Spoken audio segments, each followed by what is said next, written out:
జగన్మోహన్ రెడ్డి గారి మానస పుత్రికలు గ్రామ సచివాలయాలు, రైతు భరోసా కేంద్రాలు ప్రజల వద్దకు పాలనలో భాగంగా గ్రామ స్థాయిలోనే జగనన్న తీసుకొని వచ్చిన 10,778 రైతు భరోసా కేంద్రాలు రైతులకు కొండంత అండగా నిలుస్తున్నాయి.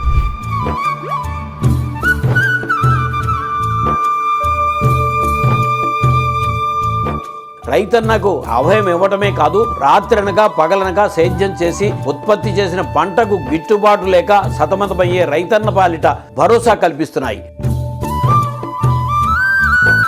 విత్తు నుండి పంట విక్రయం వరకు ప్రతి రైతును గ్రామ స్థాయిలో చేయి పట్టి నడిపిస్తున్నాయి.